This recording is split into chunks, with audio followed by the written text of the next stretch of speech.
Happy Thanksgiving, Black Friday, etc. to all our U.S. folks, uh, or generally to anyone else around the world. Today we're having a relatively short space just to talk about an upcoming collaboration that we at Arbitrum are forming with Animus, an artist collective dedicated to advancing the future of the NFT and crypto space, as well as some more details behind why we're doing this collab generally and what we'll be doing together at Art Basel. Um, as you can probably tell, I'm joined today by none other than JN Silva, founder of Animus, as well as Size Chad of Arbitrum. How's everything going, guys? Doing good, doing good. GMs? Yeah, all is well, all is well. Yep, I'm just like taking it super easy just because I know this week is going to be so intense and amazing that I'm just like basking in kind of like the calm before the storm. I'm in Miami, just like, oh yeah, this is going to be nuts. But it's nice. It's there's a lot to look forward to. Hell yeah. No, totally, totally. I think, it probably makes sense to just get into a little bit about maybe what, each of us, frankly, are about, and then maybe kind of diving into the collab from there.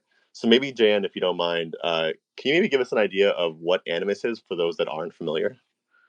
Yeah, 100%. So Animus is an artist collective that we formed in early 2020. And it was basically born out of this, like, the NFT space at the time. We were like in the midst of a pandemic.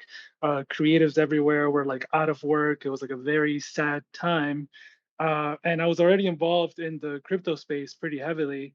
Um, and I saw this opportunity, right? Like the conversations around NFT started popping up, and I was like, well, here's something that we creatives can do from home. We can like make art, and share our digital art, and actually get it collected by people all over the world. And I saw this immense opportunity, and a lot of artists didn't know about it at the time. So I created, founded Animus with a few of my friends to kind of help artists and onboard artists into the NFT space and Web3 in general. And then from there, it kind of grew into like, we were doing a lot of advising. We were creating NFTs for a lot of DeFi projects during DeFi summer of 2020. We started hosting a lot of like in-person events at all of the major conferences. And it grew into this like very amazing, creative community of artists that are just like trying to help each other navigate this crazy Web3 space, and yeah, just like provide support for each other. So it's been really amazing 2 years. I can't believe it's only been 2 years. It feels like 20. But we've grown really organically, really nicely. We have a very nice, tight knit community, and these like in person events is like where our culture thrives.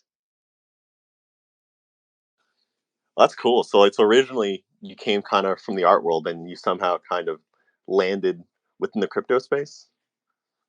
Yeah. So I was born and raised in Venezuela, and if anyone knows anything about Venezuela, is that hyperinflation absolutely decimated our whole country and our economy. So growing up in the United States, that's always something I kind of like I paid attention to. But I was super busy just doing like art photography stuff most of the decade. But someone sat me down in like 2017 and was like, no, here, like Bitcoin is this. This is why it exists. This is Ethereum. They kind of like sat me down and gave me the whole, value proposition of decentralized currencies, and I was like, oh, this makes perfect sense. So I kind of like fell down the rabbit hole, and from 2017 on, I was just like super involved. Just wanted to learn, as much as I could about the space. I would go to the conferences, met a lot of people in the space, including Size Chat, just through like crypto circles, and I just became super interested in this like intersection of like finance and technology. And then when NFTs came about, then you add art into it, so like art, finance, and tech. And I was like, oh, this is like the perfect storm of things that I'm excited about. And then from there, it was just became kind of like trying to spread the word to all my artist friends because I saw like a big opportunity there and just like opening the door and holding it open for everyone to come through. Totally hear you on that. So now then we have the complete opposite side. Size. Are you able to maybe just give us like a high level overview of what Arbitrum is? Yeah, sure. Arbitrum's like a layer two scaling solution on Ethereum. Right now, we have about over 50% of the layer two TVL heavy focus. Originally, kind of in the DeFi space, and yeah, we're we're kind of, growing a ton and pivoting and putting a lot more focus, especially after the Nitro upgrade and our launch of Arbitrum Nova into the NFT and gaming, uh, side of crypto.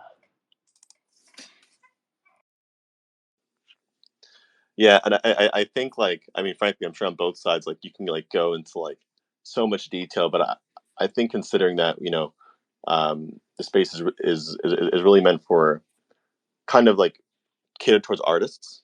I like the idea of kind of keeping it high level, but I think what would be interesting too to hear about more, maybe more from Jay, on your side on Animus, is maybe like Animus is just generally stance on crypto, and I guess the value proposition it can bring for artists. I know you mentioned a little bit of it already, but maybe if it's any different from Animus's standpoint. No, 100%. I think this has been like a pivotal few years for artists just worldwide. I feel like for, a very long time, artists have been kind of like marginalized and, especially with big commercial entities, they've kind of like looked at artists as, they look at us as like the ones that bring in the culture, but a lot of the times they know that they have, financial leverage over artists. And I feel like, for a long time artists have been taken advantage of. And the beautiful thing about like the rise of web3 and NFTs, um, is that now artists don't have to like be beholden to these like big corporations and what we kind of refer to as like web 2 or even web 1. And all it takes is really for one person somewhere in the world that knows about these like decentralized options, for one person to want to collect your art digitally, right? And before NFTs there was no real way to transact digital value in this way. So for artists worldwide, I think it's like a huge opportunity, because as I said, all it takes is one person that wants to collect your art for you to be able to transact and get paid instantaneously, which is huge. Because like I've been a very successful commercial photographer for over 10 years, and to this day it's any artist can tell you how much of a pain it is to get paid when you work with a big corporation, right? Like even though the dream corporations that you work with, um, they rush you through the deadlines, they like make you jump through 1,000 loops to be able to deliver on time and always ask for revisions and all these things. And the artist will do everything that needs to be done, and once it's done the campaign is out, and then they'll be like, oh yeah, you'll hear from our accounting team in like 90 days. And then from there it turns into like a whole other battle trying to just get paid. And this happens all the time, right? And now with like NFTs and Web3, you can have transactions and get paid instantaneously. And the beautiful thing is that a lot of the traditional art institutions have been like paying attention, and now you see like the Sotheby's, the Christie's, the Phillips of the world kind of like pivoting and including NFTs and Web3s into their auction offerings, which is a huge shifting point in just art in general. And I think we'll see, in this week at Art Basel. I mean, last year you saw it. The main headline of the Miami Herald was like NFTs have taken over Miami Art Week, and I think we'll see that continuing to grow and grow. And despite what's been going on in the market this year, I think artists are as excited as ever to come together for Art Basel Week and like exhibit and share their work and participate in this Web3 ecosystem. Totally agreed, and I think in a way, I feel like this whole like NFT kind of NFTs just coming about generally really have reimagined like the whole stereotype of like the quote unquote starving artist. It's like almost like out of nowhere, like with the power of NFTs and crypto, like artists were able to kind of just take back control in the work that they do, and how they deliver things. It's great. Mm. But I think so then kind of on our side then, size maybe can you give us an idea of maybe Arbitrum stance on artists and I guess the value prop that they get from utilizing our chain? Sure.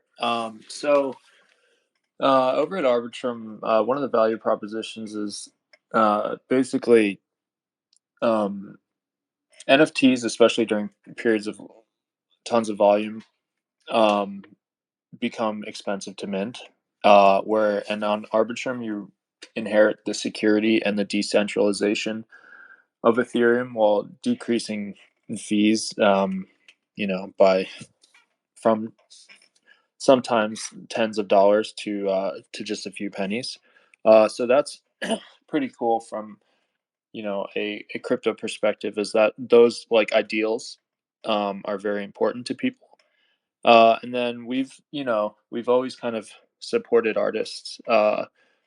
We've always had really good relationships with the Jay and Silvas of the world, the Animuses. A lot of these people are good friends of ours. Some of the biggest collectors in the space are friends of Arbitrum, and some of them are on our cap table as well. So we've always made an effort to, and we've always really valued the NFT community, both from the artists and the collector side. And so it's great to kind of have kind of an official partnership or throw an event with Animus and Jay and Silva, because he's definitely a leader in the space. A lot of people say that he's like the godfather of photography NFTs. Not to you know not to toot his horn too much, but yeah. So we're pretty pumped for this collaboration. And I will say, one of the really awesome things about how this has happened is like the Arbitrum team has been in our Animus community from the very beginning, and they've been kind of just like observing and learning from the artists. And it wasn't, it felt very organic up to this point, because at every point it's always been like, oh, how can we help? What can we do to like, help kind of like uplift the artists? And as artists, that's like all we're looking for is for, people and projects to want to like amplify our voices essentially, and the Arbitrum team has just been like really exceptional in that regard, just kind of like never forcing anything. They've been literally in our Animus chat from I think the very beginning, just kind of like observing and quietly seeing the developments of our community and how it's grown. And I think the best part of it all is how organic it's been. Yeah, I think as, like as NFTs evolve from art to just PFP, like altcoin type of trades, to bringing on gaming as well. I think that uh, it's cool that where we stand and where we are as a firm, and kind of like where we are from a corporate timeline perspective of really just launching in August of 2021. That uh, which is a little newer than some of the other chains that are out there. That it's good to kind of, I guess, support artists definitely during kind of like the bear market, when a lot of there's not a lot of hope. Things are down 9% on a lot of projects, and so yeah, to announce this partnership now is really good from a timing perspective. So hopefully we can continue to build together when things are good sometime in the future, whenever that may be.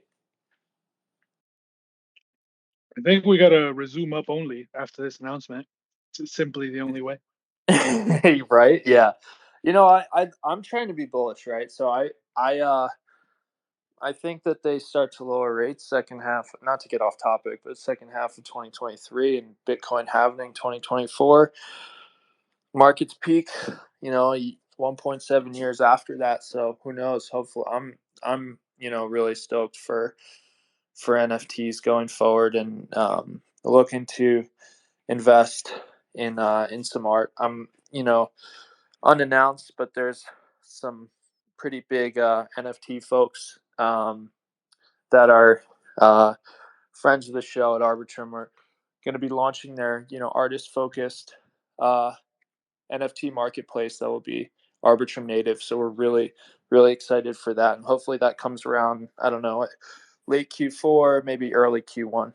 So we're pretty excited for that announcement. And we were recently went live on on OpenSea, which is really cool. And let me just give another shout out to Treasure DAO. Obviously, they did like $250 million of volume like the first quarter they launched. So they're kind of, you know, they play a huge role in our NFT ecosystem.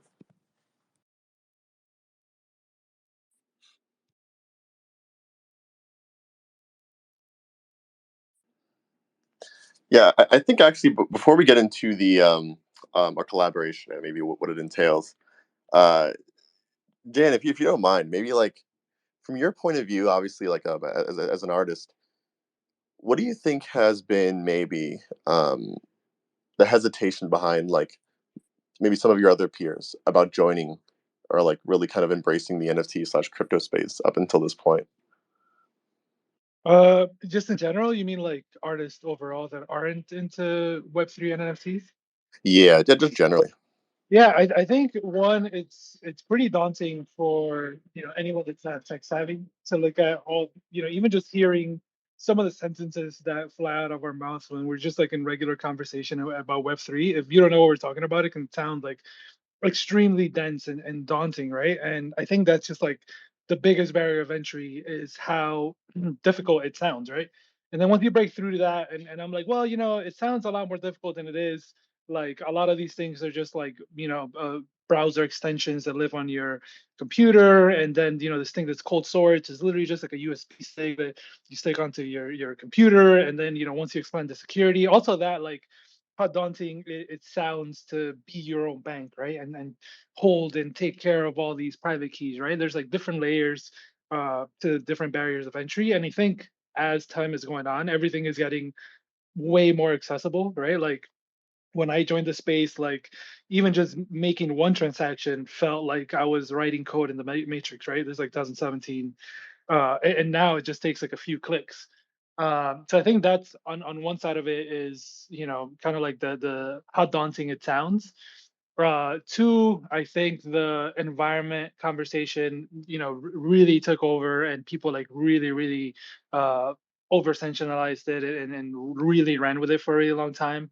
Uh, and artists were like legitimately persecuted. Like if you minted an NFT, they'd be like, oh, your art is single-handedly producing more, using more electricity than like all of Europe 3 times over. And they're like, people were getting quote unquote canceled on Twitter, and other artists would see this and it would put them off. That would be a whole other reason. And three is I think we still don't have a decentralized, Web3 native social media platform, right? As much as we talk about all of this, we're still doing it all on Twitter.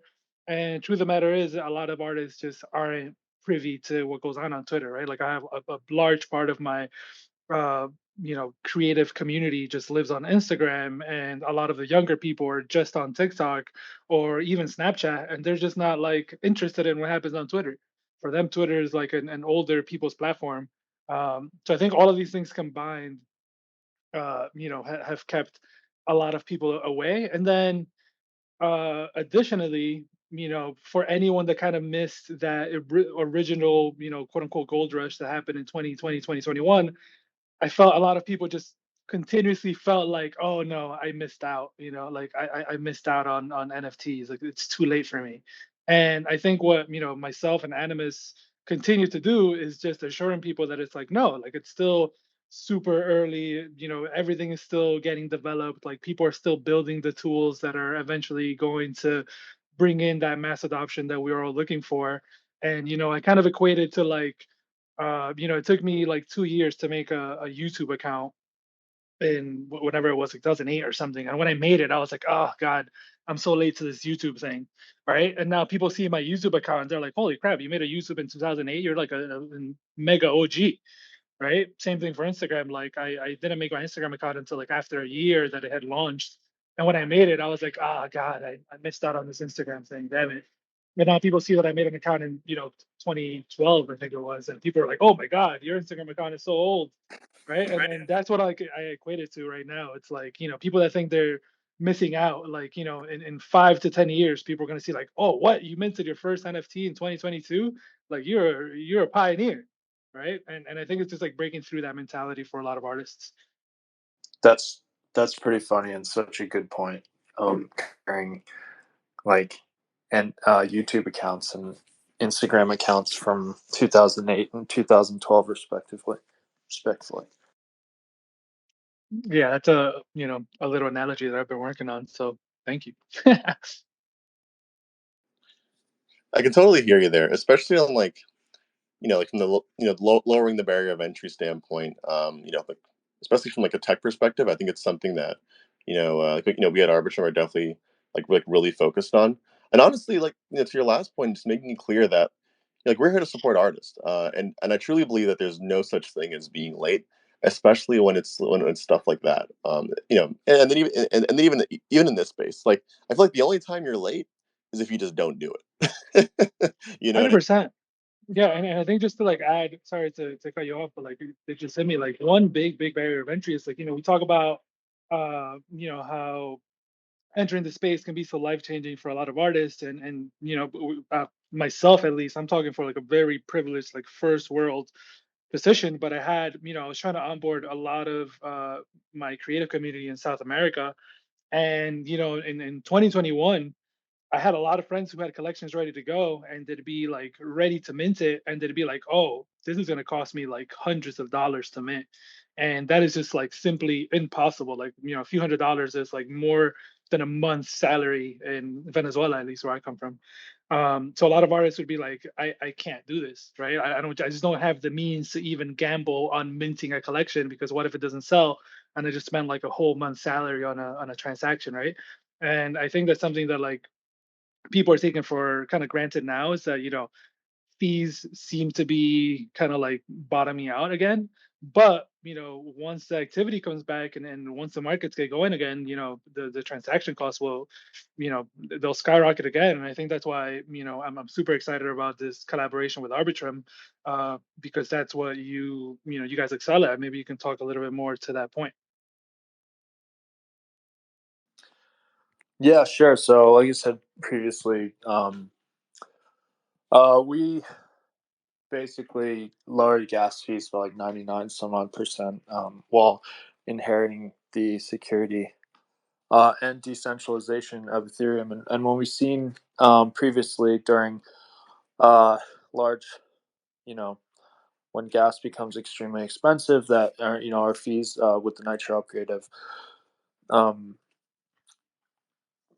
like remained pretty constant and haven't skyrocketed. And I don't want to get into a contest of snapshotting L2 fees with our competitors, but we're definitely very close, if not like the lowest a lot of the times, and definitely during periods of a lot of gas usage. So it's good because it lowers the barrier for collectors and artists, and that's ultimately what we're trying to do, is just to make Ethereum uh, more available to the average user, as it's expensive by design to um, maintain kind of security and decentralization.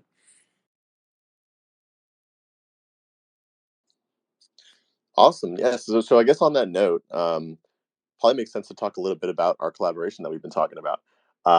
Obviously, to a certain extent, for those who don't know, we are going to be having an event at our Basel, but I don't want to steal too much of the thunder here. Maybe Jan, if you want, you can kind of pick up on it and maybe give us an idea of what this collaboration entails and size, or I can fill in the gaps.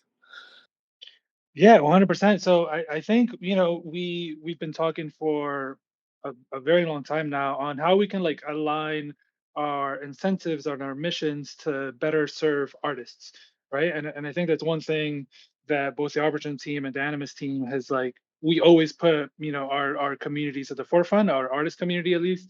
And for me, it's always been about like education, and onboarding and ease of use, right? So kind of like the three barriers of entry that we spoke about. So our collaboration is going to be mainly focused on that, because I found that I'm pretty interoperable as an artist, right? Like I transact on a lot of different chains, on a lot of layer twos. I just like testing things out in Web3, right? Um, but what I found is that a lot of my artist friends are kind of like one track minded when it comes to chains, especially just like transacting on mainnet Ethereum, and they've kind of had the quote unquote the blinders on to all of the amazing advances that are going on in layer twos, and especially Arbitrum. I feel like it's just this like sleeping giant, at least on the artist community side, that a lot of people are just like not aware of. And I'm a big fan of Treasure DAO and Magic, and so I was one of the people playing Bridge World for days on end in Q1 of this year and in Q2. And I just found it, just so easy to use and so fast and so efficient. And the whole time, I've been telling SideChat, I was like, oh, like we need to get more artists over on Arbitrum, just because, again, a lot of these barriers that make it difficult to transact, especially in kind of like underprivileged communities in South American countries or, African countries or, everywhere in the world. Um, Arbitrum solves it, and I think the biggest thing is just like education and awareness within the artist community. And I think that's like the core of our collaboration. And this will start with this event that we're hosting next Saturday on our Basel.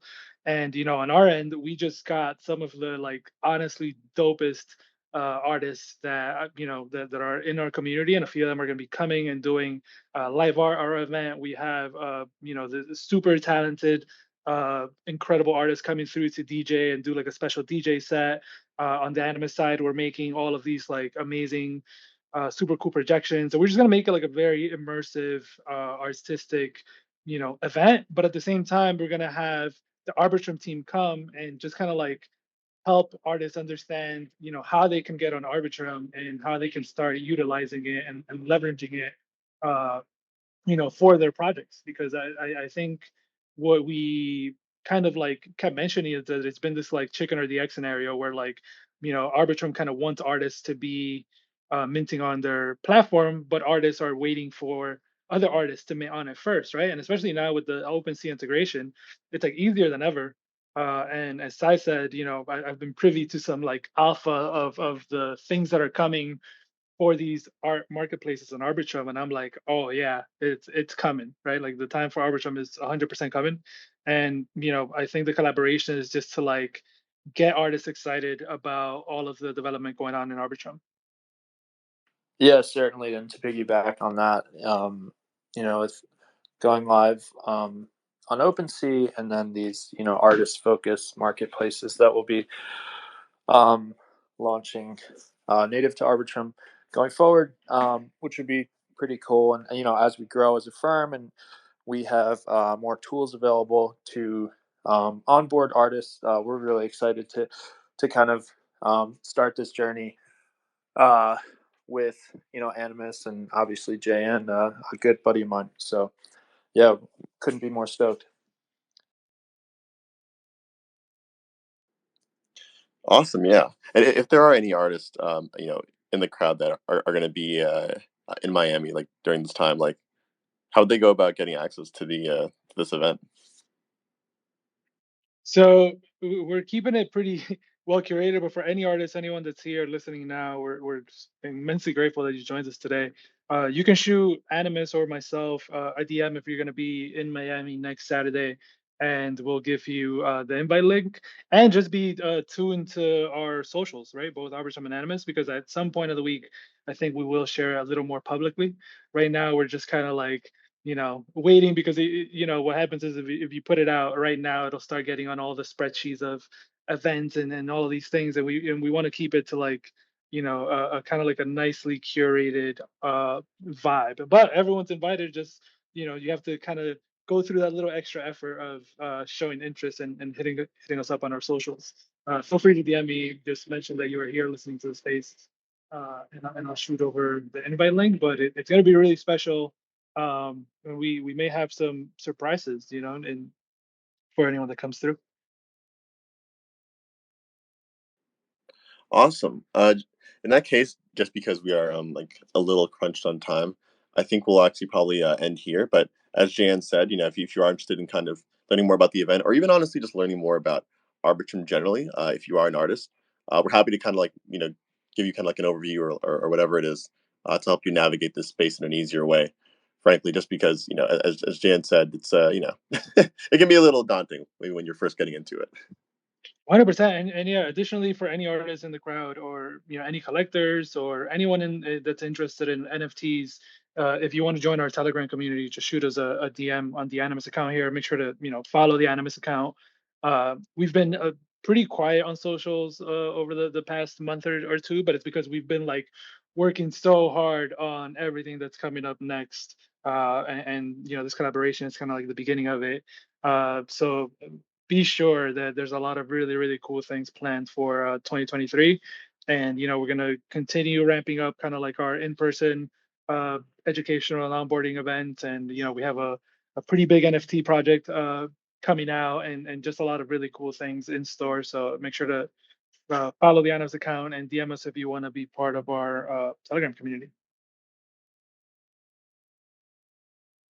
Yeah, thanks again for joining, guys, and yeah, we look forward to connecting sometime next week. GM, y'all. Have a great rest of your weekend. GM, thanks everyone. Take care.